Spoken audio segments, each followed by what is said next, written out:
आज मैं एक्सप्लेन करने वाला हूँ द फैमिली मैन सीजन 2 के सारे एपिसोड्स को। सीजन 1 का लिंक आपको डिस्क्रिप्शन में मिल जाएगा। तो सीजन 2 की शुरुआत में हमें कुछ साल पहले का सीन दिखाया जाता है। यहाँ हम 3 आदमी को देखते हैं, भास्करन, दीपन और सुब्बू, जो एक रेबेलियन सेना बना रहे होते हैं। उन्हें लगता है कि श्रीलंका की सरकार आम जनता पर अत्याचार कर रही है, इसीलिए ये तीनों मिलकर श्रीलंका के राष्ट्रपति रूपा तुंगा को मारना चाहते हैं ताकि वो अपनी सरकार बनाकर श्रीलंका पर राज कर सकें। उन्हें खबर मिलती है कि भास्करन और उसके साथियों को श्रीलंका की आर्मी ने मार डाला है। ये खबर सुनते ही वो तीनों गुस्से में आ जाते हैं। तभी हम देखते हैं कि श्रीलंका आर्मी के सिपाही वहां पर आ जाते हैं और कैंप में ट्रेनिंग कर रहे सभी लोगों को मारने लगते हैं। भास्करन, दीपन और सुब्बू वहां से भागते हैं। यहाँ हम एक लड़की को भी देखते हैं जो श्रीलंका आर्मी को रोकने के लिए खुद पर बॉम्ब लगाकर आत्मघाती हमला करती है। भास्करन फैसला करता है कि वो फिलहाल ये काम बंद कर देगा और सही वक्त पर आने पर फिर से अपनी फौज बनाएगा। उन तीनों ने भारत की प्रधानमंत्री मिसेस बासु से मदद मांगने की कोशिश की, पर कोई फायदा नहीं हुआ। इसलिए उन तीनों ने लोकल 52 से सहायता मांगी, जिसकी मदद से वो देश से बाहर जा सकते थे।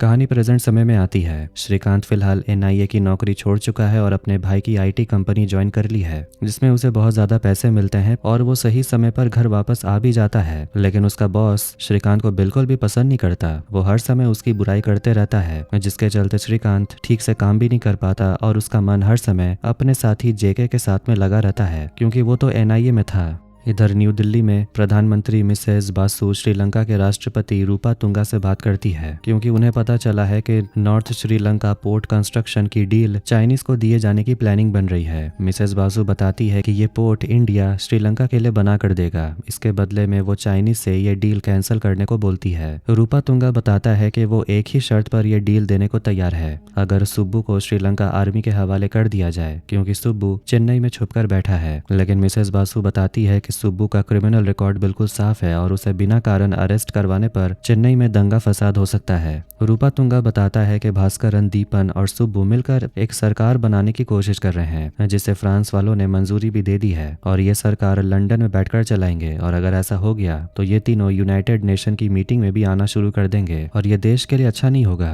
इसीलिए उनको रोकना जरूरी है और सुब्बू को पकड़वाना भी। इसलिए मिसेस बासु अपने सेक्रेटरी संबित से कहती है कि कुलकर्णी के साथ मीटिंग करवाने के लिए बोलो। इधर श्रीकांत से मिलने के लिए उसका दोस्त JK आता है और उसका हालचाल पूछता है। श्रीकांत अपने पिछले मिशन से बहुत ज्यादा दुखी था, क्योंकि पिछले मिशन में वो केमिकल फैक्ट्री सही समय पर पहुंच नहीं पाया, जिसकी वजह से पूरे शहर में रहने वाले लोगों की जान खतरे में आ गई थी। अगर समय रहते केमिकल को डीएक्टिवेट नहीं करवाया जाता तो जहरीली गैस के कारण पूरे शहर के लोग उनकी जान खतरे में आ जाती। JK उसे IT कंपनी का काम छोड़कर फिर से NIA ज्वाइन करने को बोलता है, लेकिन श्रीकांत मना करता है, क्योंकि अब वो शांति से जीना चाहता है और अपनी फैमिली को समय देना चाहता है। श्रीकांत अपने बेटे अथर्व के स्कूल जाता है उससे मिलने के लिए और उसकी प्रिंसिपल श्रीकांत को बताती है कि अपने बेटे को महंगे गिफ्ट देना बंद करिए, जिसके चलते उसकी पढ़ाई पर असर भी होता है। रात हो जाती है और धृति रात को देर से आती है, क्योंकि वो अपनी दोस्त महिमा के घर होमवर्क करने के लिए गई हुई थी। श्रीकांत सबसे पूछता है आज का दिन उनका कैसा रहा। सूची कहती है कि वो सारा दिन टीवी देखती थी और खाना बनाती है और ऐसे ही करके वो अपना दिन बिताती है, क्योंकि वो जहाँ काम करती थी अब वो नहीं करती।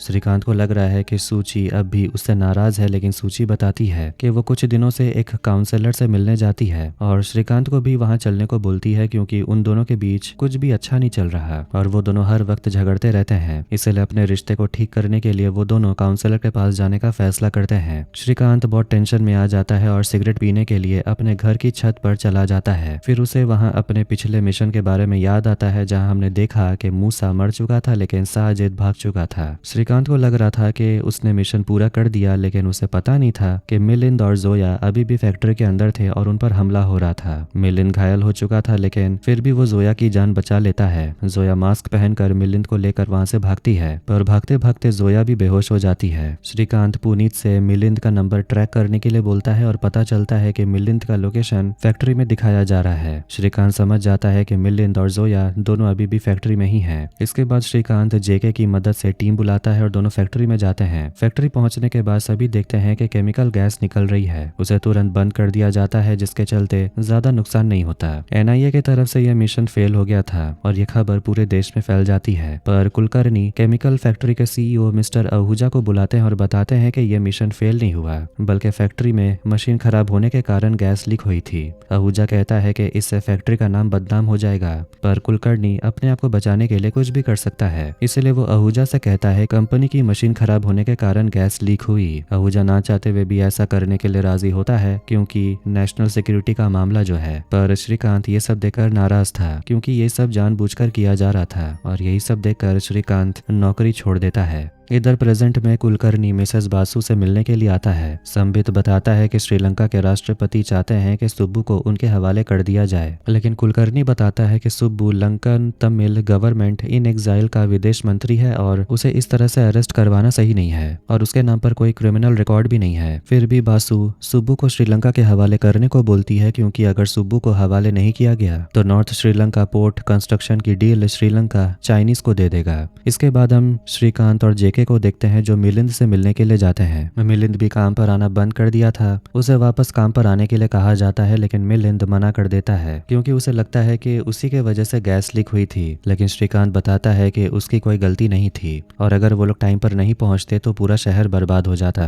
इधर हम चेन्नई में एमएलए मैथी को देखते हैं जो सुब्बू से मिलने के लिए आता है। सुब्बू मैथी से कहता है कि वो अपनी सरकार गवर्नमेंट इन एग्जाइल के बारे में भारत सरकार से बात करे और अगर भारत सुब्बू की सरकार को लागू करवा देता है तो ये बहुत बड़ी जीत होगी। लेकिन मैथी कहता है कि ये बहुत ही मुश्किल भरा काम है क्योंकि मिसेस बासु साउथ इंडियन को बिल्कुल भी पसंद नहीं करती, फिर भी वो कोशिश करेगा। मैथी जब ये बात इंस्पेक्टर मुथ्थू से कहता है कि सुब्बू एक लॉज में जाकर छुपा हुआ है तो मुथ्थू ये बात शर्मा को जाकर बताता है और कहता है कि उसे तुरंत गिरफ्तार करने के लिए और वो अपना आदमी भेज रहा है जिसे सुब्बू के हवाले करेगा। मुथ्थू अपनी टीम लेकर लॉज में पहुंच जाता है, सुब्बू को पकड़ लेता है। इधर जेके भी लॉज में पहुंच जाता है। तभी सुब्बू सभी पर हमला करता है और वहां से भागने की कोशिश करता है। सुब्बू पुलिस वालों को धमकी देता है कि अगर उसे कुछ भी हुआ तो वो उस कपल को मार देगा। तभी श्रीकांत जेके को फोन करता है और लंच करने बुलाता है, लेकिन जेके बताता है कि वो अभी चेन्नई में है और एक हॉस्टेज सिचुएशन में फंसा हुआ है। जेके बताता है कि वो और उसकी टीम सुब्बू को पकड़ने आई है। श्रीकांत उसे आइडिया देता है कि चेन्नई में चेल्लम नाम का एजेंट है, वो अभी रिटायर्ड हो चुका है लेकिन उसे सब कुछ की जानकारी है और वो भास्करन का दोस्त भी है। श्रीकांत खुद चेल्लम को फोन करता है और मदद के लिए बोलता है। बताता है कि सुब्बू को गिरफ्तार करने के लिए उसकी टीम आई है लेकिन सुब्बू सरेंडर होने के लिए मना कर रहा है, इसीलिए वो चेल्लम को भास्करन से बात करने को बोलता है। चेल्लम भास्करन से बात करता है और अपने भाई को सरेंडर करने के लिए बोलता है। भास्करन उसकी बात मान लेता है और अपने भाई को फोन करके बताता है कि खुद को सरेंडर कर दो।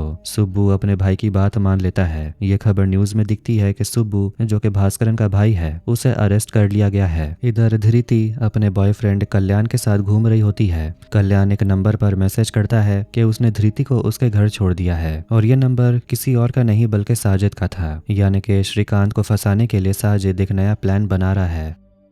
इसके बाद हम समीर को देखते हैं जिसे जनरल अंसारी का पता मिल जाता है। समीर अंसारी से मिलने जाता है। अंसारी ने उसके साथ धोखा दिया था और पाकिस्तान के प्रधानमंत्री के साथ हाथ मिला लिया था। इसी कारण समीर उससे बहुत नाराज है क्योंकि अगर जनरल अंसारी धोखा नहीं देता तो मिशन जुल्फिकार पूरा कर सकता था और भारत पर नर्व गैस लीक करवाने की प्लान सक्सेसफुल भी हो सकता था। समीर बताता है कि वो फिर से मिशन जुल्फिकार शुरू करना चाहता है और इसमें उसे अंसारी की मदद लगेगी। जनरल अंसारी उसकी मदद के लिए तैयार हो जाता है। समीर अंसारी के साथ हाथ मिलाता है और वहां से चला जाता है। अंसारी देखता है कि उसके हाथ से खून निकल रहा है और थोड़ी देर में उसकी मौत हो जाती है। इसके बाद हमें राजी नाम की लड़की को देखते हैं जो कि एक फैक्ट्री में काम करती है। वो भी एक रेबल है जो कि भास्करन और उसकी टीम के साथ काम करती है। फैक्ट्री का एक स्टाफ जिसका नाम नंदा है राजी को बुरी नजर से देखता है। जब राजी अपने काम से घर वापस आती है तब बस में एक आदमी उसे हर समय छेड़ने की कोशिश करता था। इधर श्रीकांत और सूची को देखते हैं जो काउंसलर से मिलने आते हैं। श्रीकांत बिल्कुल भी नहीं चाहता कि वो अपनी प्राइवेट लाइफ किसी और के साथ शेयर करे, लेकिन वो अपनी पत्नी की वजह से वहां पर आया था।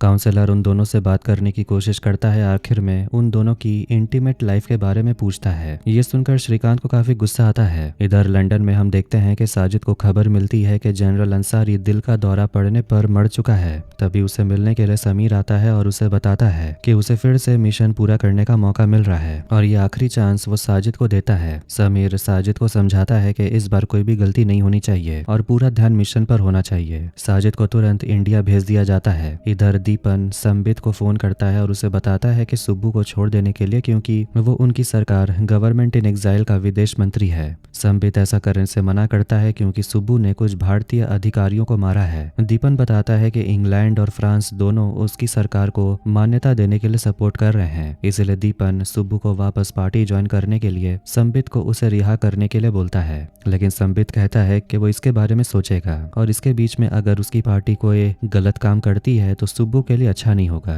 दीपन भास्करन से जाकर मिलता है और उसे बताता है कि संबित से बात हुई और उसने बताया कि सुब्बू को रिहा करने के बारे में वो सोचेगा। भास्करन अपने भाई के बारे में बहुत चिंतित था क्योंकि अगर इंडिया सुब्बू को वापस श्रीलंका भेज देता है तो श्रीलंका वाले सुब्बू को जिंदा नहीं छोड़ेंगे, इसलिए उसे इंग्लैंड वापस ले जाने का इंतजाम करता है। इधर हम धृति को देखते हैं जो अपने स्कूल की छुट्टी होने के बाद कल्याण के साथ घूमने के लिए जाती है। वो अपनी दोस्त महिमा से कहती है कि अगर उसकी माँ का फोन आता है तो बता दे कि वो उसके साथ है। कल्याण धृति को लेकर एक पुरानी बिल्डिंग में आता है जहाँ काम चल रहा था। वहाँ जाकर दोनों अपनी क्वालिटी टाइम स्पेंड करते हैं। तभी उसे उसकी मम्मी का फोन आता है और वो वापस अपने घर चली जाती है। इधर काउंसलिंग के दौरान श्रीकांत और सूची उन दोनों को एक किताब दी गई थी पढ़ने के लिए, जिससे श्रीकांत आधा पढ़ लेता है। किताब पढ़ने के बाद उसे अच्छा लगता है और वो ये बात अपनी पत्नी को भी बताता है, लेकिन सूची उसकी बातों पर ध्यान नहीं देती। श्रीकांत वापस अपने बोरिंग काम के लिए जाता है जिसमें उसका मन नहीं लगता, लेकिन फिर भी वो काम करता रहता है। लेकिन उसके काम से कोई भी खुश नहीं रहता, यहाँ तक कि उसका बॉस भी नहीं। उसका बॉस उसे प्राइवेट में बुलाकर बात करता है और उसे बताता है कि उसके बारे में उसकी टीममेट्स क्या सोचते हैं। श्रीकांत अपनी कंपनी की कोई भी मीटिंग में हिस्सा नहीं लेता, जिसके चलते उसका परफॉर्मेंस बहुत ही खराब है। इसीलिए उसका बॉस उसे समझाता है कि ठीक से काम करे और कंपनी की हर मीटिंग अटेंड करे। इधर मिलिंद बहुत दिनों के बाद जोया से मिलने आता है। पता चलता है कि जोया का एक पैर फ्रैक्चर हो गया है क्योंकि पिछले मिशन में जब जोया मिलिंद को लेकर फैक्ट्री से भाग रही थी तब उसकी गाड़ी का एक्सीडेंट हो गया था, जिसके चलते उसका पैर टूट गया।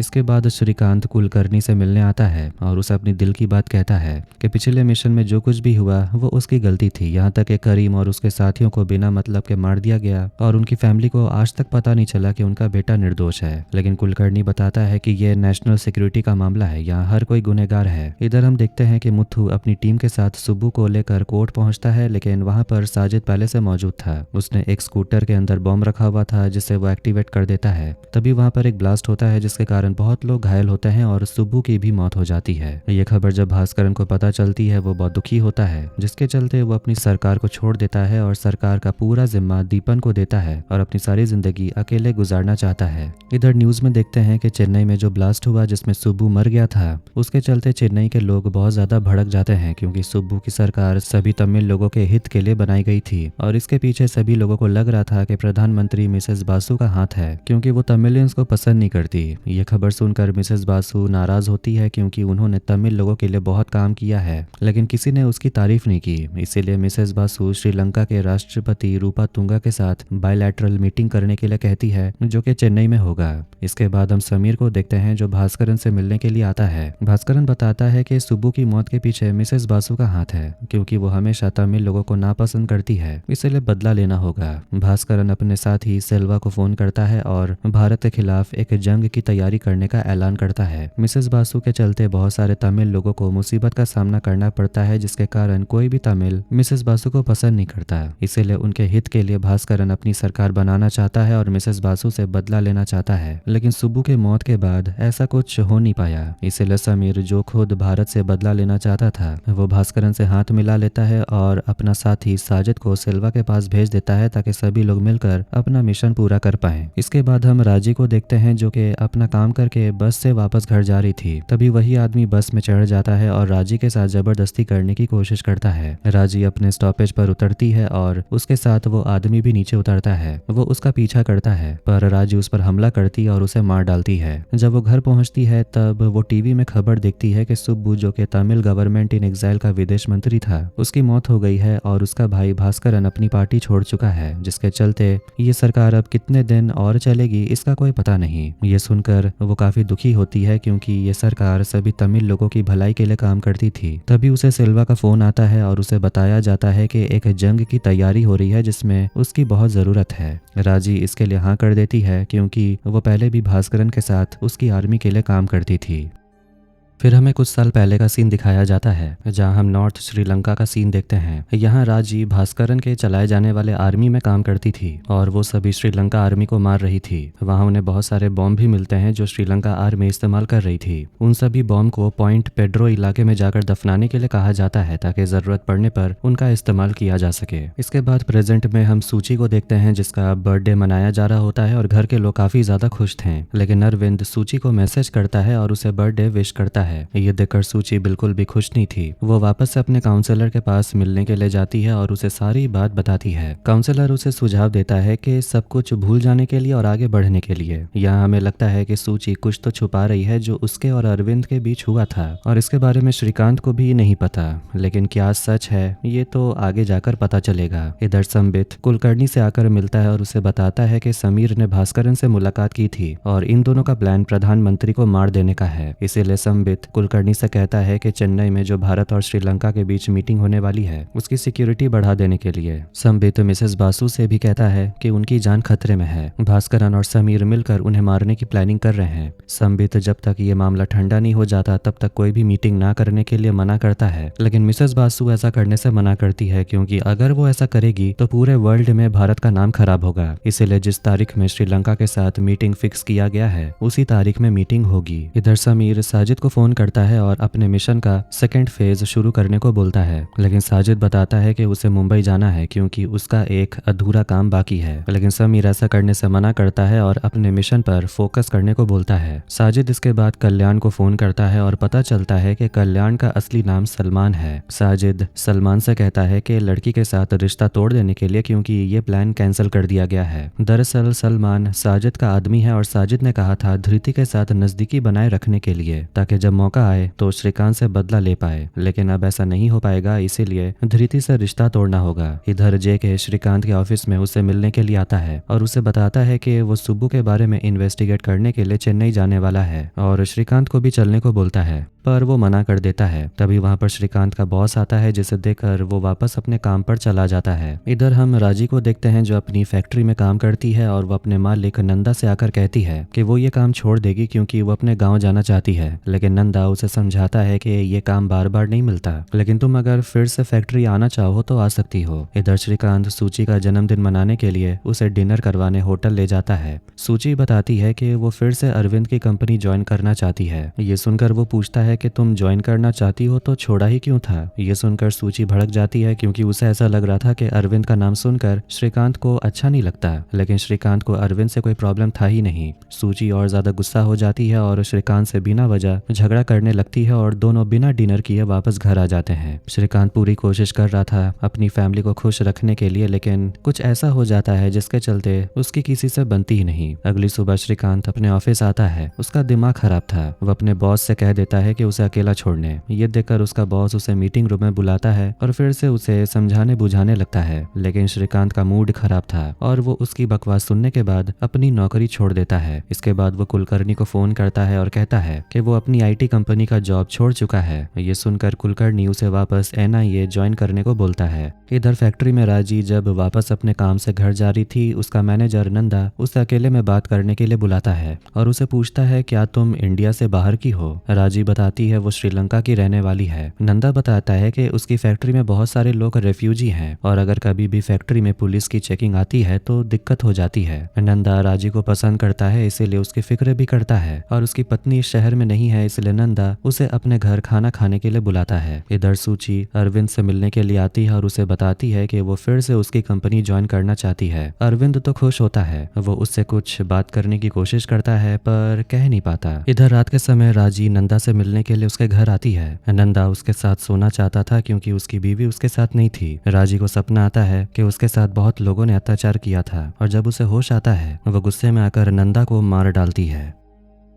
फिर हमें कुछ साल पहले का सीन दिखाया जाता है जब भास्करन अपनी सरकार बनाने के लिए अपनी सेना बना रहा था। वहीं राजी भी उसके साथ ट्रेनिंग कर रही होती है। राजी एक प्रोफेशनल पायलट है और उसने 6 महीने के अंदर अपनी ट्रेनिंग पूरी कर ली थी, जिसके बाद उसे सेना में शामिल कर दिया जाता है। प्रेजेंट समय में नंदा की मौत हो जाने के बाद राजी उसके शरीर के टुकड़े टुकड़े कर डालती है और प्लास्टिक में भर देती है। इधर श्रीकांत करीम की गर्लफ्रेंड जोनाली से मिलने के लिए जाता है और उसे बताता है कि करीम बेकसूर था और उसकी मौत मेरे वजह से हुई थी। श्रीकांत माफी मांगता है लेकिन जोनाली उसे माफ नहीं करती। इधर फैक्ट्री में सभी लोग नंदा को ढूंढ रहे होते हैं लेकिन उसका कोई अता पता नहीं था। फिर हम समीर को देखते हैं जो भास्करन से मिलने आता है। बताता है कि उसका एक दोस्त है जिसका नाम मयप्पन है। वो अपनी कंपनी टिग्रिस एविएशन बेचने के लिए राजी हो जाता है। दरअसल मयप्पन के दोनों बेटे लंदन में काम कर रहे थे और उनका कोई इरादा नहीं है कि वो इस एविएशन कंपनी को चलाए, इसलिए मयप्पन इसे बेचने के लिए तैयार था। समीर झूठ कहता है, बताता है कि उसका भाई विक्रांत 26 साल का है और वो फिजिकली हैंडीकैप्ड है और उसकी बहुत इच्छा है कि वो पायलट बने, लेकिन उसकी कंडीशन के कारण उसका एडमिशन नहीं हुआ,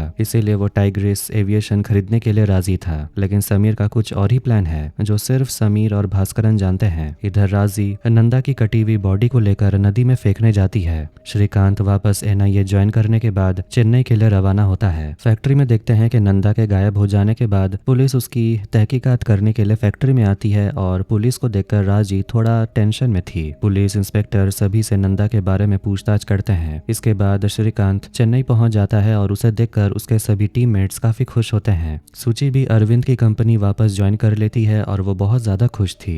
इधर श्रीकांत तमिल रेबेलियन के बारे में सारी जानकारी निकालने के लिए बोलता है और साथ में आईएसआई स्लीपर सेल के बारे में भी सारी जानकारी निकालने को बोलता है। इसके बाद हम सेल्वा को देखते हैं जिसके साथ साजिद भी था और उसके दोनों साथी कार्तिक और प्रभु दोनों वहां पर पहुंचते हैं। सभी को बताया जाता है कि इतने सालों से जिसके लिए ट्रेनिंग करवाई जा रही थी उसका समय आ गया है। थोड़ी देर के बाद वहां पर राजी भी आती है। राजी सेल्वा को अपने बड़े भाई की तरह मानती है। सेल्वा बताता है कि मिशन पूरा करने का समय आ गया और राजी भी तैयार थी। इधर धृति कल्याण को बार बार फोन करने की कोशिश करती है लेकिन उसका कोई जवाब नहीं आता। कल्याण गुस्से में आकर फोन करता है और कहता है कि वो उससे बात नहीं करना चाहता क्योंकि उसके पिता चाहते हैं कि वो पढ़ाई पर ध्यान देना के और उसके बाद जो फैमिली बिजनेस है उसको संभाले। धृति ये सुनकर नाराज हो जाती है। वो तो सिर्फ कल्याण से मिलना चाहती थी क्योंकि वो उसे पसंद करती है। गुस्से में वो फोन काट देती है लेकिन कल्याण उसे मैसेज करता है और अगले दिन कैफे में मिलने को बोलता है। श्रीकांत और जेके दोनों रेस्टोरेंट में खाना खा रहे होते हैं। श्रीकांत अपनी पत्नी से काफी नाराज था क्योंकि उन दोनों का बार बार झगड़ा ही होते रहता है। इसीलिए जेके उसे समझाने की कोशिश करता है कि झगड़ा खत्म करो। श्रीकांत को तभी चेल्लम का मैसेज आता है जो उसे अगले दिन मिलने को बुलाते हैं। रात के समय मिलिंद को नींद नहीं आ रही थी इसलिए मिलिंद और जेके दोनों आपस में बात कर रहे थे।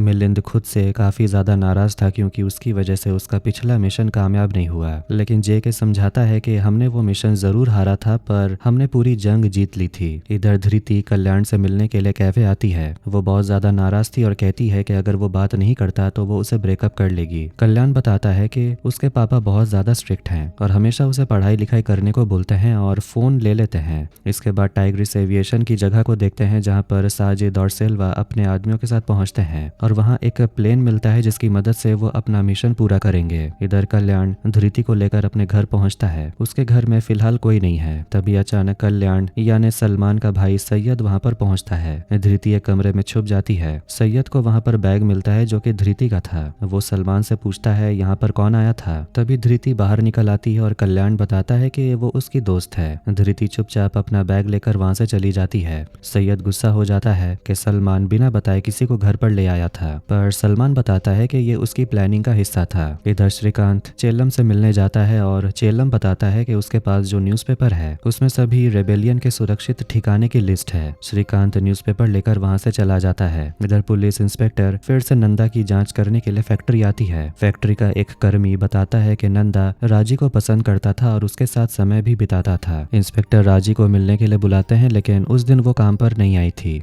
इंस्पेक्टर उसका एड्रेस लेकर उसके घर चली जाती है लेकिन कोई पता नहीं चल पा रहा था कि राजी कहाँ पर रहती है। उसका फोन का आखिरी लोकेशन ट्रैक करने के लिए कहा जाता है। सुरक्षित ठिकानों की लिस्ट मिलने के बाद श्रीकांत उन सभी ठिकानों की तलाशी लेना चाहता है लेकिन बिना जुडिशियल परमिशन के लोकल पुलिस को इस्तेमाल नहीं कर सकते, इसके लिए 2 दिन का समय लगेगा। इसीलिए श्रीकांत अपने कुछ आदमियों को लेकर खुद उन ठिकानों की तलाशी करने चला जाता है। इधर इंस्पेक्टर को भी पता चल जाता है कि राजी कहाँ पर है और वो उसी के घर उससे मिलने के लिए चली जाती है। घर पहुंचने के बाद राजी से नंदा के बारे में पूछताछ करती है। राजी बताती है कि नंदा उसके साथ जबरदस्ती करता था और उसके जैसे और भी लड़कियों के साथ वो वैसे ही हरकत करता था। इंस्पेक्टर उसे कंप्लेंट करने के लिए बोलते हैं। राजी शिकायत लिखने के लिए मना कर देती है। फिर इंस्पेक्टर को खबर मिलती है कि नंदा की बीवी हॉस्पिटल आई है जांच पड़ताल के लिए। उसके बाद इंस्पेक्टर हॉस्पिटल के लिए निकलते हैं लेकिन हॉस्पिटल पहुंचने के बाद उसकी बीवी अपने पति की लाश देखने के बाद कहती है ये बॉडी उसकी नहीं है। इंस्पेक्टर पूछती है कि ये कैसी गंध आ रही है। डॉक्टर बताता है कि ये गंध दरअसल एक दवाई है जिसके चलते लाश को डिकम्पोज होने से बचाती है। इंस्पेक्टर समझ जाती है कि उसे लग रहा था कि राजी के घर में शायद नंदा की लाश हो सकती है और तुरंत वो उसके घर भागती है। इधर श्रीकांत और जे के दोनों एक विद्रोही का सुरक्षित ठिकाना पता चल जाता है। तभी वो राजी से टकरा जाता है। श्रीकांत उससे एक घर का पता पूछता है और वो घर का पता राजी का ही था। वो उसे पता बता देती है और तुरंत वहां से भागती है। श्रीकांत और जे के जब घर पहुंचते हैं तो वहां एक कटी हुई लाश पड़ी थी। तभी इंस्पेक्टर वहां पहुंचते हैं और दोनों को पकड़ लेते हैं। समझ रहे थे कि यही दोनों कातिल हैं। इंस्पेक्टर उमियाल श्रीकांत और जेके को जेल में बंद कर देती है और पूछती है कि वो दोनों लाश के साथ क्या कर रहे थे, लेकिन उन दोनों को कुछ भी नहीं पता था। इंस्पेक्टर को लग रहा था कि वो दोनों एविडेंस मिटाने के लिए वहां पर गए थे, इसलिए दोनों को जेल में रखने का वो ऑर्डर देती है। जेके बताता है कि वो दोनों सरकारी एजेंट हैं, लेकिन इंस्पेक्टर मानती ही नहीं। इधर टाइग्रिस एविएशन में देखते हैं कि साजिद प्लेन को तैयार कर लेता है और फिर वहां पर राजी भी पहुंचती है। वो बताती है कि पुलिस उसके पीछे पड़ी है, लेकिन किसी को भी उनके प्लान के बारे में कुछ पता नहीं है। इधर पूरी रात श्रीकांत और जेके जेल में गुजार देते हैं और अगले दिन मुथु उन दोनों को रिहा करने के लिए आता है। इंस्पेक्टर उमियाल तुरंत उन दोनों को छोड़ देती है। जेके बताता है कि वो दोनों रेबेलियंस को ढूंढने के लिए उस घर पर गए थे। उमियाल बताती है कि वो घर राजी नाम की लड़की का है। जब दोनों उसकी फोटो देखते हैं तो वो पहचान लेते हैं, क्योंकि रास्ते में ही उसी लड़की से उन दोनों की बात हुई थी। इधर सूची को देखते हैं जो अरविंद के साथ काम कर रही थी। अरविंद बार बार उससे बात करने की कोशिश करता था, लेकिन सूची उससे ठीक से बात भी नहीं करना चाहती थी, क्योंकि वो नहीं चाहती कि उन दोनों के बीच में जो कुछ भी हुआ वो फिर से सूची पर हावी हो। इसीलिए वो अपना काम पर ध्यान देती है। इधर श्रीकांत धृति को फोन करने की कोशिश करती है, लेकिन वो उसका फोन नहीं उठाती। श्रीकांत अथर्व को फोन करता है और घर का हालचाल पूछने लगता है। अथर्व बताता है कि सूची फिर से अपनी पुरानी कंपनी ज्वाइन कर चुकी है और वो सुबह जाती है और रात को आती है। उसके बाद भी कंप्यूटर पर काम करते रहती है। ये सब सुनकर श्रीकांत थोड़ा रिलैक्स महसूस करता है। अपने ऑफिस पहुंचने के बाद वहां पर इंस्पेक्टर उमियाल आती है और बताती है कि नंदा का पोस्टमार्टम रिपोर्ट आ गया है और रिपोर्ट ने बताया कि उसे जानबूझकर मारा गया था। रिपोर्ट देखकर समझ गए थे कि राजी ने नंदा को मारा है। उमियाल ये भी बताती है कि वो इस मिशन का हिस्सा बनना चाहती है और वो उनकी मदद करना चाहती है। श्रीकांत उसे टीम में शामिल कर लेता है। इसके बाद उन्हें एक वीडियो दिखाया जाता है जिसमें भास्करन, दीपन और सुब्बू सभी विद्रोहियों को ट्रेनिंग दे रहे थे और उनमें से एक राजी भी थी। श्रीकांत इन सभी का पता लगाने को बोलता है। इधर सेल्वा बताता है कि वो राजी और साजिद मिलकर वीर नानियम जाएंगे और वहां से वो श्रीलंका जाएंगे और मिशन के लिए सामान लेकर आएंगे और इसमें उनकी मदद करेगा जेबराज, जिसे लोकल 52 भी कहते हैं। इधर संबित को पता चलता है कि तमिल विद्रोही फिर से एक्टिव हो गए हैं और इसीलिए वो दीपन को फोन करता है, क्योंकि संबित और कुलकर्णी को लग रहा था कि दीपन और भास्करन मिलकर फिर से विद्रोही आर्मी तैयार कर रहे हैं। लेकिन दीपन को इसके बारे में कुछ भी नहीं पता था, क्योंकि भास्करन तो उसकी सरकार छोड़ चुका है, लेकिन फिर भी वो इसके बारे में पता करके संबित को बताएगा। इधर श्रीकांत की टीम को पता चलता है कि विद्रोही जिस रेडियो फ्रिक्वेंसी से बात कर रहे हैं उससे पता चलता है वो लोग कहाँ हैं। इसमें दो चीजें पता चलती है,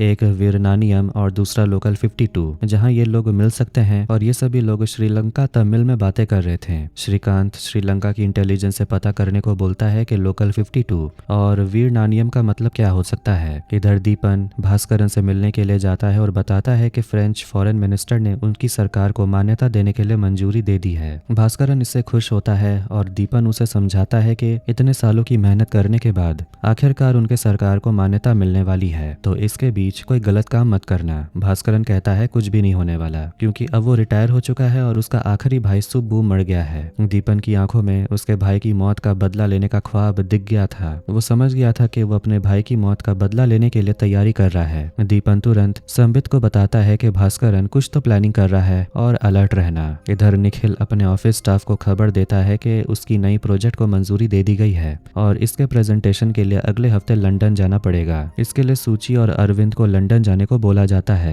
अगले दिन उनके ऑफिस में फैमिली डे मनाने का प्रोग्राम था, जिसके लिए सभी अपने अपने परिवार को ला सकते हैं। इधर जेके को देखते हैं जिसका मोबाइल खराब हो गया था और वो अपना मोबाइल दुकान में ठीक कराता है, लेकिन उसका मोबाइल खराब होने के पीछे उमियाल का हाथ था, क्योंकि जब उसने जेके को गिरफ्तार किया था तो उसका फोन पानी में फेंक दिया था, जिसके चलते उसका फोन खराब हो गया। उमियाल उसके लिए एक नया फोन खरीद कर देती है। इधर साजिद और राजी दोनों वीरनानियम के लिए निकल जाते हैं। वीरनानियम पहुंचने के बाद वहां पर जेबराज उन लोगों की मदद करेगा और मिशन का सारा सामान दिलवाएगा। सेल्वा पहले से ही वीरनानियम पहुंच जाता है और जेबराज से मिलता है। सेल्वा जेबराज को वार्निंग देता है कि अगर काम के वक्त कुछ भी गलती हुई तो वो उसे नहीं छोड़ेगा, क्योंकि जेबराज हर वक्त शराब पीते रहता है। इधर श्रीकांत अपनी टीम के साथ मिलकर वीरनानियम पहुंच जाता है और वहां के डीएसपी बताते हैं कि उन्होंने कुछ कुछ रेबेलियन को गिरफ्तार किया है, लेकिन सभी के साथ बातचीत करने के बाद किसी को भी मिशन के बारे में कुछ भी नहीं पता था, इसलिए सभी को छोड़ दिया जाता है। इधर समीर भास्करन को फोन करता है और उसे बताता है कि तुरंत उसे ये शहर छोड़कर अंडरग्राउंड होना पड़ेगा।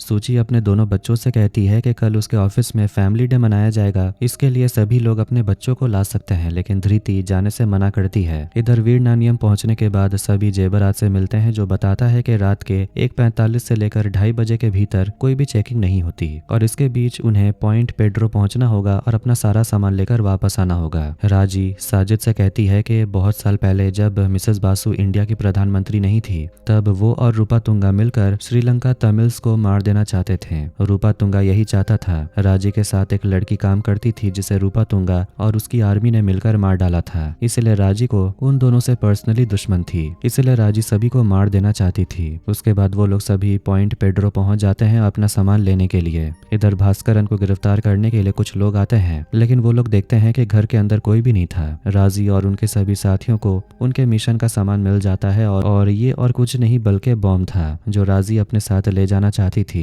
तभी श्रीलंका आर्मी पहुंच जाती है और उनके ऊपर हमला करने लगती है, लेकिन राजी और साजिद मिलकर सोल्जर्स को मार देते हैं और अपना सामान लेकर वीर नानियम वापस चले आते हैं। वीर नानियम वापस पहुंचने के बाद वहां उनका सेल्वा इंतजार कर रहा था। वो देखता है कि जेबराज उनके साथ नहीं था। साजिद बताता है कि उसे भी मार दिया गया क्योंकि उसी के वजह से श्रीलंका आर्मी ने उन पर हमला किया था। सेल्वा बताता है कि इस बॉम्ब का डेटोनेटर जेबराज के पास था। सेल्वा को लगता है कि शायद डेटोनेटर जेबराज के घर पे मिल सकता है। इसके बाद वो लोग वहां से आगे चले जाते हैं। इधर श्रीकांत अपनी टीम के साथ खाना खा रहा था। जब वो लोग हाथ धोने के लिए जाते हैं तभी वहां पर चेलम आकर उसे बताता है कि भास्करन कुछ बड़ा प्लान कर रहा है और वो अपने रेबेलियन के साथ जंग लड़ने की तैयारी कर रहा है। श्रीकांत बताता है कि उसे लोकल 52 के बारे में पता चला है। चेलम कहता है कि लोकल 52 असल में जेबराज का नाम है, जो सेल्वा के साथ काम करता था और उसी के साथ राजी भी काम कर रही है। श्रीकांत जेबराज के घर के बारे में पता करता है और उसके घर इन्वेस्टिगेट करने चला जाता है। इधर सूची अपने बेटे को लेकर अपने ऑफिस पहुंचती है फैमिली डे मनाने, लेकिन वो अपने बॉस निखिल से कहती है कि वो लंदन नहीं जा सकती क्योंकि घर में थोड़ी प्रॉब्लम है, पर निखिल मना करता है और कहता है उन्हें लंदन जाना ही पड़ेगा क्योंकि उन्हीं के वजह से ये पूरा प्रोजेक्ट सक्सेसफुल हुआ है। सेल्वा, राजी और साजिद अपना सामान लेकर जेबराज के घर पहुंचते हैं डेटोनेटर लेने के लिए, लेकिन राजी देखती है कि घर के अंदर पुलिस जांच करने के लिए आई थी। तभी उमियाल राजी को देख लेती और उसे पकड़ने की कोशिश करती है, लेकिन राजी उसके ऊपर हमला करके वहां से भागने लगती है। सेल्वा और साजिद भी अपनी जान बचाकर भागते हैं। श्रीकांत राजी को देख लेता है और उसे पकड़ने की कोशिश करता है। राजी सभी के ऊपर हमला करती है और भागती है। आखिर में चारों तरफ से राजी को घेर लिया जाता है, लेकिन राजी जेके के ऊपर हमला करती है और वहां से भागती है। उमियाल राजी को पकड़ती है और उसे पुलिस स्टेशन लाया जाता है और उसे बांध कर रखा जाता है। कुलकर्णी श्रीकांत को फोन करके बताता है कि भास्करन कुछ बड़ा प्लान कर रहा है और वो अपने विद्रोहियों के साथ मिलकर जंग की तैयारी कर रहा है। श्रीकांत बताता है कि उनका एक विद्रोही राजी पकड़ी गई है और उसी के साथ हम लोग इंट्रोगेट कर रहे हैं। जेके और मुथु को जेबराज के घर भेज दिया जाता है ताकि वो उसकी पत्नी के साथ पूछताछ करें। एक पुलिस इंस्पेक्टर आकर बताता है कि पुलिस का बैकअप 3 घंटे के अंदर पहुंच जाएगा, लेकिन अगर यहाँ के विद्रोहियों को पता चला तो वो उन सभी पर हमला कर देंगे, इसलिए उन्हें यहाँ से जल्द निकलना होगा। श्रीकांत राजी से बात करने के लिए जाता है। श्रीकांत राजी से उसके सारे साथी और उसके प्लानिंग के बारे में बात करने को बोलता है, लेकिन राजी कुछ भी नहीं कहती। श्रीकांत अपनी पुरानी बात उसे कहता है और अपनी झूठी कहानी सुनाकर राजी से सच उगलवाने की कोशिश करता है। श्रीकांत बताता है कि 8 साल पहले वो अपने परिवार के साथ मिलकर खाना खाने के लिए बाहर गया था, तभी उनके ऊपर विद्रोहियों ने हमला कर दिया था। तब से श्रीकांत ने फैसला किया कि वो किसी भी मासूम पर अत्याचार नहीं होने देगा, क्योंकि राजी जैसे लोगों पर अत्याचार हो रहा है और उनका ब्रेन वॉश करवाया जा रहा है। राजी तब अपनी कहानी बताती है और कहती है कि उसके पिताजी एक स्कूल टीचर थे और जब वो किताबें पढ़ रहे थे तभी श्रीलंका आर्मी ने वहां पर एयर स्ट्राइक करवा दिया। इसके बाद उसके परिवार को मार दिया गया और राजी के साथ भी बहुत बुरा अत्याचार हुआ। तभी वहां भास्करन उसकी जान बचाने के लिए आता है और तब से राजी भास्करन के लिए ही काम करती थी। राजी कहती है कि उसके साथ कुछ भी हो जाए लेकिन वो अपनी प्लानिंग के बारे में कुछ भी नहीं बताएगी। श्रीकांत समझ जाता है कि उसका ब्रेन वॉश करवाया गया है और उससे कुछ भी पूछना बेकार है। इधर जेके जेबराज के घर से आता है और बताता है कि उसकी पत्नी ने बताया कि वो 2 दिन से घर नहीं आया। उसके साथ सेल्वा, राजी और एक उत्तर भारतीय लड़का भी था। फिर जेके और मुथु दोनों मिलकर सेल्वा को ढूंढने के लिए निकल पड़ते हैं। चारों तरफ ढूंढने के बाद किसी को पता नहीं था कि सेल्वा कहाँ है। लेकिन एक घर पहुंचने के बाद वो आदमी बताता है कि आप लोगों की जान खतरे में है। पुलिस स्टेशन में पुलिस आकर बताती है कि बैकअप आने के लिए 2 घंटे का समय लग सकता है और यहाँ पर बहुत सारे लोकल पुलिस वाले विद्रोहियों के साथ मिले हुए हैं और एमएलए भी उनका साथ दे रहा है। पूरे गांव में हलचल मच रही है और कभी भी उन पर हमला हो सकता है और ये सब सिल्वा का किया धरा है। थोड़ी ही देर में हम देखते हैं कि पुलिस स्टेशन के बाहर कोई भी आदमी नहीं दिखता। श्रीकांत समझ जाता है कुछ तो प्रॉब्लम है। श्रीकांत पूरे पुलिस स्टेशन के दरवाजे बंद करने को बोलता है। तभी देखते हैं कि सिल्वा और साजिद अपने साथ विद्रोहियों को लेकर पुलिस स्टेशन पहुंचता है राजी को छुड़वाने। सभी पुलिस स्टेशन के ऊपर हमला करते हैं। राजी किसी तरह अपने आप को छुड़ा लेती है। उमियाल राजी को देखने के लिए उसके कमरे में जाती है लेकिन वो उमियाल पर हमला कर देती है। श्रीकांत आकर राजी को पकड़ लेता है। तभी उसके सामने साजिद और सिल्वा हमला करने लगते हैं। राजी अपने आप को बचाकर जाने लगती है। तभी उसके कंधे में गोली लग जाती है। साजिद मिलिंद को भी गोली मार देता है। श्रीकांत मिलिंद को देखता है कि वो मर गया और ये देखकर वो रोने लगता है क्योंकि उसकी मौत उसकी वजह से हुई। साजिद और सिल्वा दोनों राजी को लेकर फरार हो जाते हैं। ये खबर जोया को जब पता चलती है तो वो मिलिंद की मौत की खबर सुनकर बहुत दुखी होती है। साजिद समीर को फोन करके बताता है कि फिर से श्रीकांत उसके मिशन के बीच में आ गया है और उसका पीछा छुड़ाने के लिए साजिद के पास एक प्लान है। साजिद सलमान मतलब के कल्याण को फोन करता है और बताता है कि श्रीकांत की बेटी के साथ फिर से अफेयर शुरू करने और कल के अंदर उसे किडनैप करने। सलमान ये काम करने के लिए तैयार हो जाता है और धृति को मैसेज करता है, कहता है कल मिलने के लिए। राजी की हालत खराब होते जा रही थी क्योंकि उसका खून बहते जा रहा था। उसे तुरंत ठीक करने की जरूरत थी। इधर उमियाल भी घायल हो चुकी थी और उसे हॉस्पिटल में एडमिट कर दिया गया था। मिलिंद की मौत की खबर सुनकर कुलकर्णी हैरान हो गया था क्योंकि मिलिंद बहुत ही अच्छा और काबिल इंसान था। श्रीकांत बताता है कि साजिद भी इन सब में शामिल है और इन सबको समीर लीड कर रहा है। वो भारत और श्रीलंका के बीच जो मीटिंग होने वाली है उस पर हमला करने की तैयारी कर रहे हैं। कुलकर्णी कहता है इन सबको ढूंढो और मिशन को खत्म करो। श्रीकांत को पता चलता है कि पॉइंट पेड्रो से राजी अपना सामान लेकर वापस आई थी और उसके साथ जेबराज भी था। लेकिन जेबराज की मौत के बाद राजी उसके घर वापस क्यों गई थी, इसी का पता करने के लिए वो सभी जेबराज के घर चले जाते हैं और उसकी पत्नी से पूछताछ करते हैं। जेबराज की पत्नी बताती है कि वो कल रात से वापस नहीं आया। उसकी पत्नी से पूछा जाता है क्या उसके पास कोई सामान था। उसकी पत्नी बताती है कि उसका जो भी सामान रहता था वो अपने स्टोर रूम में रखता था। स्टोर रूम में छानबीन करने के बाद वहां पर उन्हें डेटोनेटर मिलता है। ये देखकर श्रीकांत समझ जाता है कि वो लोग बॉम्ब ब्लास्ट की प्लानिंग करवा रहे थे। इतना सब कुछ हो जाने के बाद दीपन बहुत ज्यादा परेशान था क्योंकि ये सब कुछ भास्करन की वजह से हो रहा था और उसकी वजह से उसकी पार्टी खतरे में आ रही थी। इसीलिए दीपन फैसला करता है कि भास्करन को ढूंढना होगा। इधर धृति तैयार हो जाती है कल्याण से मिलने के लिए और वो अपनी दोस्त महिमा से फोन करके बताती है कि अगर उसकी मम्मी फोन करके पूछे तो बता देना कि वो उसके साथ ही घूमने के लिए गई है। तभी सूची घर वापस आती और देखती है कि उसकी बेटी कहीं जा रही थी। धृति तो अपनी माँ से बहुत गुस्से में थी क्योंकि हर समय उसकी माँ और पापा झगड़ते रहते थे। उसे लग रहा था कि वो दोनों डिवोर्स लेने वाले हैं, इसलिए वो झगड़ा करके चली जाती है। इधर दीपन समीर को फोन करके बुलाता है और उसे भास्करन के बारे में पूछता है कि वो कहाँ है, लेकिन समीर बताता है कि उसे खुद नहीं पता कि वो कहाँ है। दीपन बताता है कि उसी के वजह से उसकी पार्टी खतरे में आ गई है और इसीलिए उसका मिलना बहुत ज्यादा जरूरी है। लेकिन समीर कहता है कि अगर उसके बारे में पता चलेगा तो वो खुद बता देगा। इसके बाद समीर भास्करन को मैसेज करके बताता है कि दीपन उसे ढूंढने की कोशिश कर रहा है। यहाँ पता चलता है कि भास्करन फ्रांस के एक जगह में छुपा हुआ है। इधर सिल्वा साजिद को पूरी प्लानिंग बताता है कि कहां पर अटैक होने वाला है और वो जगह है जहां भारत और श्रीलंका के बीच मीटिंग होने वाली है। साजिद बताता है कि डेटोनेटर जो जेबराज के पास था वो पकड़ा गया है और नया डेटोनेटर बनाने के लिए कुछ सामान की जरूरत पड़ेगी जिसे जल्द से जल्द लाना होगा। तभी उन्हें पता चलता है कि राजी की हालत और खराब होते जा रही है और उसे डॉक्टर की जरूरत है। इधर दीपन एड्रियन नाम के आदमी से मिलने आता है और उसे भास्करन को ढूंढने का काम देता है। इधर संबित प्रधानमंत्री मिसेस बासु से कहता है कि श्रीलंका के राष्ट्रपति के साथ मीटिंग पोस्टपोन कर देने के लिए क्योंकि प्रधानमंत्री की जान खतरे में है। उसे लगता है कि समीर इन सब के पीछे है और वो प्रधानमंत्री के ऊपर हमला करने की प्लानिंग कर रहा है। लेकिन मिसेस बासु मीटिंग को टालने के लिए मना करती है और जिस तारीख को मीटिंग रखा गया है उसी दिन मीटिंग करने को बोलती है। बासु बहुत ज्यादा गुस्से में थी क्योंकि उन्होंने अपना सरकारी फंड एनआईए के पीछे लगाया जिसका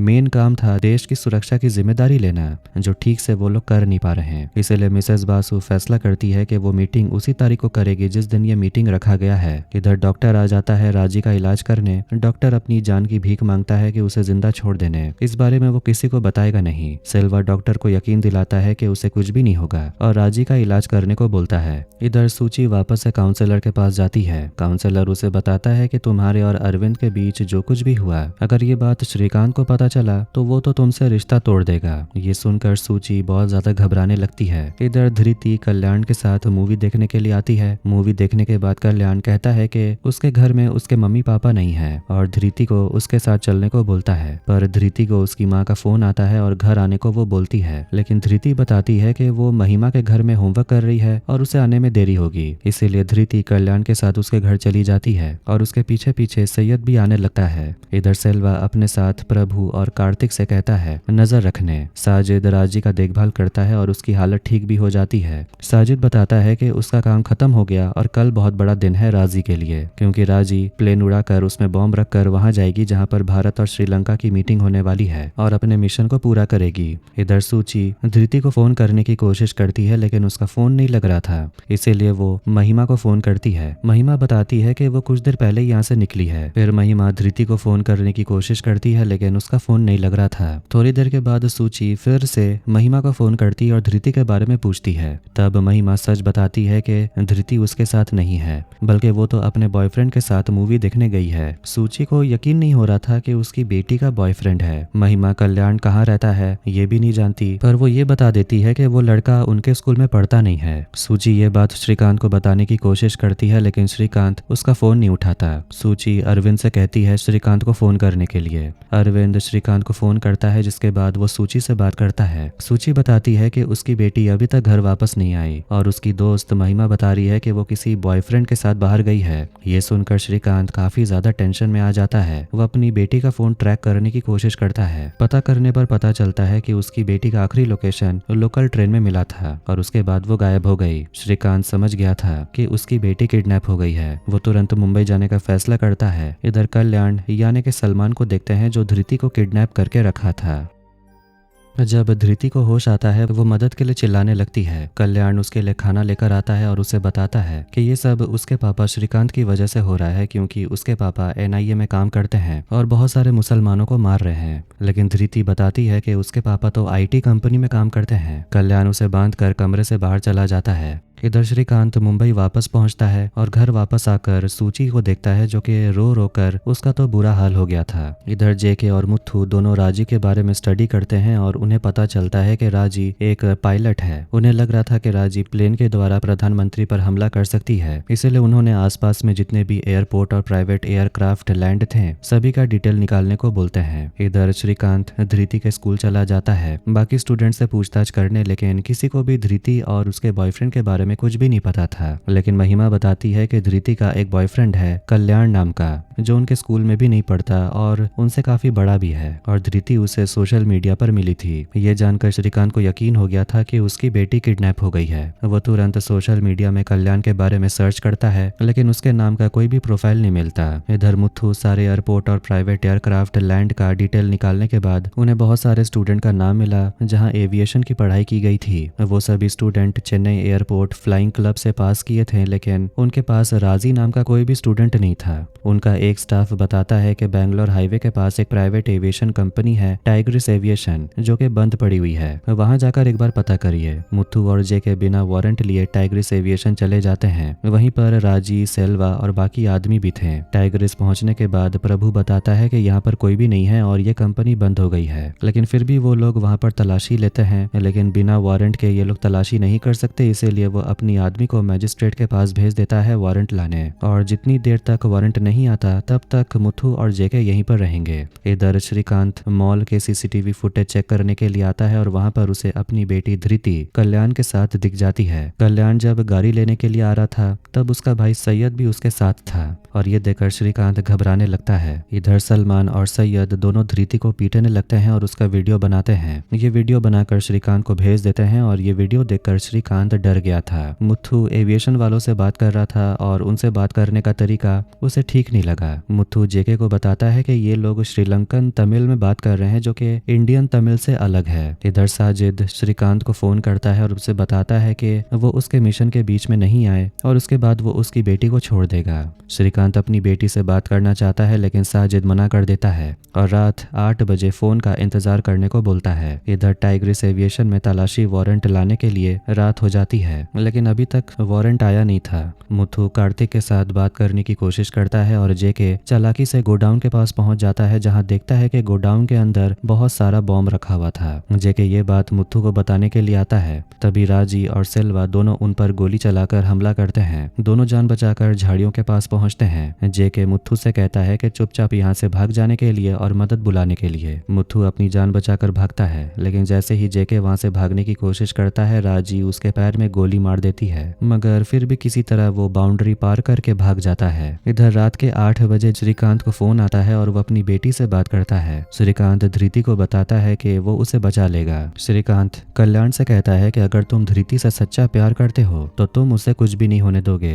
लेकिन ये श्रीकांत की चाल थी ताकि कल्याण उसकी बेटी को कुछ न कर पाए। सूची उसकी बात सुनकर गुस्से में आ जाती और कहती है कि ये सब कुछ श्रीकांत की वजह से हो रहा है क्योंकि उसी के वजह से धृति को किडनैप किया गया। सूची अपनी बेटी को वापस लाने के लिए बोलती है। इधर जेके की हालत बहुत खराब थी और वो भागते भागते झाड़ियों के पीछे जाकर बेहोश हो जाता है। इधर साजिद को पता चलता है कि टाइग्रिस के बारे में श्रीकांत और उसकी टीम को पता चल गया। इसके बाद वो लोग सभी वहां से भाग रहे थे और साजिद गुस्से में आकर सैयद को फोन करता है और उसे बताता है कि वो वापस आ रहा है और वापस आने से पहले सलमान को कैमरा तैयार करने को बोलता है। इधर कल्याण और सैयद की फोटो सभी पुलिस स्टेशन में भेज दी जाती है और उसे ढूंढने का काम दिया जाता है। इधर इंस्पेक्टर शिंदे को फोन किया जाता है और उसे भी दोनों की फोटो दी जाती है। इंस्पेक्टर शिंदे रास्ते में 2 लड़कों को उठा लेते हैं क्योंकि दोनों सिगरेट पी रहे थे। शिंदे उन दोनों लड़कों को फोटो दिखाता है। उनमें से एक लड़का बताता है कि उसने इसे देखा है और वो उसी के आसपास रहता है। शिंदे तुरंत ये खबर उनके हेडक्वार्टर में दे देता है। इधर सैयद साजिद को लेकर घर वापस आ रहा था। सलमान मतलब के कल्याण ने सब कुछ तैयार कर लिया था लेकिन धृति समझ गई थी कि अब वो लोग उसे मार डालेंगे। धृति रिक्वेस्ट करती है उसके पापा को छोड़ देने और बताती है वो इस बारे में किसी को नहीं बताएगी लेकिन कल्याण कहता है कि वो कुछ भी नहीं कर सकता क्योंकि उसे ऑर्डर मिला है। धृति एक बार अपने हाथ पैर खोलने को बोलती है। कल्याण उसे प्यार करता था इसीलिए वो हाथ पैर खोल देता है। धृति उसे बार बार छोड़ देने को बोलती है लेकिन कल्याण ऐसा करने से मना करता है। तभी धृति के हाथ में कांच का टुकड़ा था जिससे वो कल्याण पर हमला कर देती है और कल्याण मर जाता है। तभी वहां पर साजिद और सैयद पहुंचते हैं और धृति को बेहोश कर देते हैं। इधर पुलिस सैयद की फोटो लेकर सभी जगह ढूंढती रहती है और आखिरकार उन्हें पता चल जाता है कि सैयद कहाँ रहता है। पुलिस तुरंत श्रीकांत के आदमियों को फोन करके अपने पास बुला लेती है। श्रीकांत शिंदे से मदद मांगता है। शिंदे वॉचमैन का ड्रेस पहनकर सैयद के फ्लैट में जाकर उसे कहता है कि कल पीने का पानी 2 घंटे के लिए नहीं आने वाला, इसलिए पहले से ही पानी भरकर रख लीजिए। ये कहकर शिंदे वहां से चला जाता है। सैयद बताता है कि उसने पहले इस वॉचमैन को कभी देखा नहीं था। ये सुनकर साजिद समझ गया था कि कुछ तो गड़बड़ है। शिंदे जल्दी से नीचे जाकर श्रीकांत को बताता है कि अंदर सैयद है और उसके साथ साजिद भी है। ये जानकर श्रीकांत घबरा गया था क्योंकि उसकी बेटी का अपहरण करने के पीछे साजिद का हाथ था। श्रीकांत तुरंत अपने आधे पुलिस ऑफिसर्स को बिल्डिंग के चारों ओर पहरा देने के लिए बोलता है। इधर सैयद खिड़की के बाहर देखता है कि बहुत सारे पुलिस वाले बिल्डिंग के नीचे खड़े हैं। वो समझ जाता है कि कुछ तो गड़बड़ है। साजिद सब कुछ लेकर वहां से भागने की प्लानिंग करता है लेकिन उससे पहले वो धृति को खत्म कर देना चाहता था। धृति होश में आती है और साजिद की सारी बात सुन लेती है और कि वो उसे मारना चाहता है। वो तुरंत दरवाजा लॉक कर देती है। साजिद दरवाजा खोलने की कोशिश करता है लेकिन खोल नहीं पा रहा था, इसीलिए जानबूझकर वो उसे जिंदा छोड़कर भागने लगते हैं। श्रीकांत अपनी टीम के साथ फ्लैट के अंदर आ जाता है साजिद और सैयद को पकड़ने, लेकिन वो लोग देखते हैं कि घर में कोई भी नहीं था। धृति अपने पापा की आवाज सुनकर दरवाजा खोलती है और श्रीकांत अपनी बेटी को बचा लेता है और अपनी बेटी को अपने आदमियों के साथ घर भेज देता है। श्रीकांत अपनी पूरी टीम के साथ साजिद और सैयद को ढूंढने लगता है। तभी साजिद को गोली लग जाती है और वो मर जाता है। श्रीकांत चाहता था कि वो साजिद को जिंदा पकड़े क्योंकि उसे विद्रोही मिशन के बारे में सब कुछ पता था। इधर धृति को हॉस्पिटल में भर्ती किया जाता है और उसे पता चलता है कि उसके पापा एक सीक्रेट एजेंट हैं। श्रीकांत अपनी बेटी को भरोसा दिलाता है कि उसने सलमान मतलब के कल्याण को मारकर कोई भी गलत काम नहीं किया। वो अपनी बेटी को समझाता है कि वो लड़का एक टेररिस्ट था और आतंकवादी को मारना कोई गुनाह नहीं होता। श्रीकांत सूची को बताता है कि सलमान मर चुका है और ये भी बताता है कि चेन्नई में जेके लापता हो गया है। श्रीकांत चेन्नई के लिए निकल जाता है। वो मुथु को फोन करके बताता है कि वो चेन्नई आ रहा है। मुथु बताता है कि अभी भी जेके के बारे में कुछ भी पता नहीं चला और यहाँ टाइग्रिस एविएशन में पूरा प्लेन गायब हो चुका है। इधर लंदन में एड्रियन दीपन से मिलने के लिए आता है और उसे बताता है कि उसने भास्करन को ढूंढ लिया है और वो फिलहाल अभी नॉर्मेंडी फ्रांस में है। दीपन तुरंत ये बात संबित को फोन करके बताता है और भास्करन का पता उसे दे देता है कि वो कहाँ छुपा हुआ है। इधर सेल्वा और राजी दोनों अपने प्लेन के पार्ट्स को अलग अलग करके ट्रक में भरकर अपनी लोकेशन की तरफ जा रहे थे। तभी सामने बेंगलुरु हाईवे के पास एक नाकाबंदी मिल जाती है। वहां उन्हें ट्रांसपोर्ट ऑफिसर उनकी गाड़ी की चेकिंग करता है, लेकिन ट्रांजिट परमिशन ना होने के कारण उन्हें गाड़ी को यहीं छोड़ने को कहा जाता है। लेकिन राजी उस ऑफिसर के पास जाकर बात करती है और उसके साथ इंटीमेट होने के लिए तैयार हो जाती है। फिर वो ऑफिसर उनकी गाड़ी को छोड़ देता है। इधर हाईवे के बगल में एक आदमी टॉयलेट करने के लिए रुकता है। वो देखता है कि झाड़ियों के बीच एक आदमी मरा पड़ा है और वो आदमी कोई और नहीं बल्कि जेके था।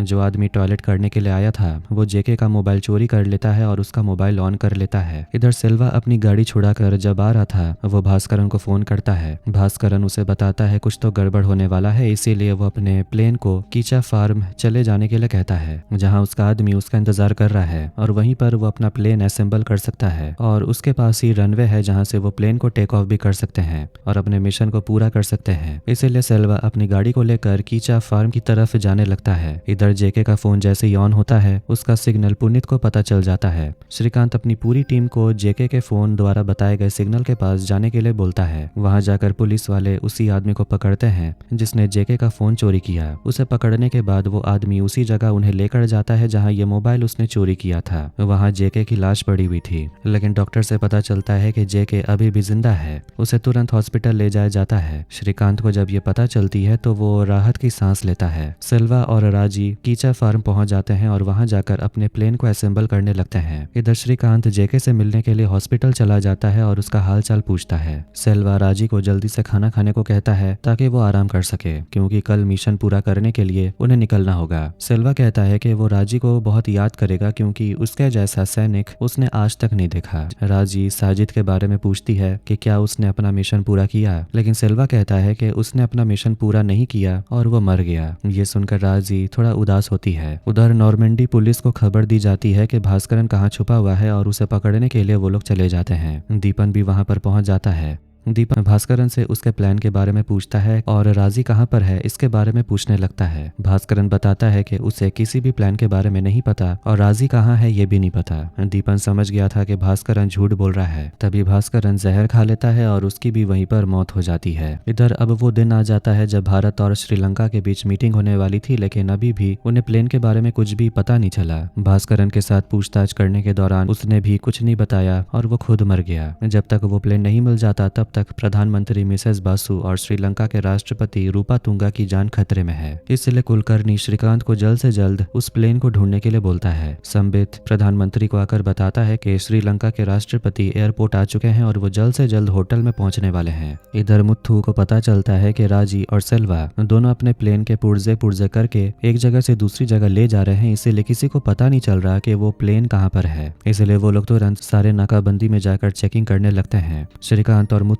दोनों बेंगलुरु हाईवे के पास जो नाकाबंदी थी वहां जाकर पूछताछ करते हैं। वहां का ट्रांसपोर्ट ऑफिसर राजी की फोटो देखकर मना कर देता है कि उसने इस लड़की को नहीं देखा। श्रीकांत और मुथु आसपास के दुकान में जाकर पूछते हैं, लेकिन एक दुकानदार राजी की फोटो देखकर पहचान जाता है। कहता है कि इनकी ट्रक कल यहाँ पर आई थी। श्रीकांत वापस ऑफिसर के पास जाता है, उसे मारता है और ट्रक का डिटेल निकालने को बोलता है। ट्रक का डिटेल लेने के बाद श्रीकांत पुनीत को फोन करता है और बताता है कि ये गाड़ी बेंगलुरु हाईवे के पास से गुजरी थी और कहाँ कहाँ जा सकती है इसके बारे में पता करो। श्रीकांत उसके बाद चेलम को फोन करता है, बताता है कि प्लेन का अभी तक पता नहीं चला और राजी कभी भी प्लेन टेक ऑफ कर सकती है और जहां मीटिंग होने वाली है वहां पर अटैक करने वाली है। चेलम बताता है कि विद्रोही कभी भी एयरपोर्ट रनवे का इस्तेमाल नहीं करते, बल्कि वो अपनी प्राइवेट जगहों का इस्तेमाल करते हैं। जैसे ही चेलम को पता चलता है कि वो लोग बेंगलुरु हाईवे एक्सेस पॉइंट के पास खड़े हैं, चेलम उन्हें बताता है कि पास ही में भास्करन के दोस्त का एक फार्म है, शायद वो लोग वहीं गए होंगे। इधर भारत और और श्रीलंका के बीच मीटिंग शुरू होने वाली थी। इधर राजी भी प्लेन चलाने के लिए तैयार हो जाती है और उसमें सारा बॉम्ब रख देती है। श्रीकांत अपनी टीम के साथ कीचा फार्म पहुंच जाता है, लेकिन राजी और उनके बाकी साथियों को पता चल जाता है कि श्रीकांत और उसके आदमी यहाँ पर आ चुके हैं। श्रीकांत जैसे ही फार्म पहुंचता है उन पर हमला होने लगता है। एक एक करके श्रीकांत के सारे आदमी मारे जाने लगते हैं। श्रीकांत सिल्वा को पकड़ता है और दोनों के बीच हाथापाई होने लगती है। आखिरकार श्रीकांत सिल्वा को गोली मार देता है। श्रीकांत देखता है कि राजी प्लेन स्टार्ट कर चुकी है और रनवे की ओर बढ़ रही थी। श्रीकांत गाड़ी में बैठकर उसका पीछा करता है और प्लेन पर गोलियों से हमला करता है, पर राजी प्लेन टेक ऑफ कर लेती है। श्रीकांत और मुथु दोनों प्लेन पर लगातार गोली चलाते हैं और आखिरकार प्लेन ब्लास्ट हो जाता है और राजी खत्म हो जाती है। इधर भारत और पाकिस्तान के बीच उत्तर श्रीलंका में पोर्ट कंस्ट्रक्शन की डील की जो मीटिंग होने वाली थी वो अच्छी तरह से पूरी हो जाती है। ये मिशन पूरा होने के बाद श्रीलंका और उसकी पूरी टीम को प्रधानमंत्री द्वारा सम्मानित किया जाता है। इसके बाद श्रीकांत अपने घर वापस आता है और अपने परिवार को प्रधानमंत्री से मिले सम्मान के बारे में बताने लगता है, लेकिन इसके बारे में उसके बेटे अथर्व को भी नहीं पता था और उसे कोई बताना नहीं चाहता कि असल बात है क्या। इसके बाद सूची बहुत ज्यादा टेंशन में आ गई थी क्योंकि वो अपना एक राज श्रीकांत को बताना चाहती थी। थोड़े दिनों के बाद शहर में लॉकडाउन लग जाता है क्योंकि कोरोना वायरस पूरे विश्व में फैल गया था। तभी एक चाइनीज एजेंट को दिखाया जाता है जो अपने बॉस के साथ मैसेज में बात कर रहा था। वो सभी इंडिया पर हमला करने के बारे में बात कर रहे थे और इसी के साथ फैमिली मैन सीजन 2 यहीं पर एंड होती है। तो आपको ये वीडियो कैसा लगा कमेंट करके जरूर बताएं। वीडियो पसंद आया वीडियो को लाइक कर दे, चैनल को भी सब्सक्राइब कर दें। मिलते हैं नेक्स्ट वीडियो में। Take care.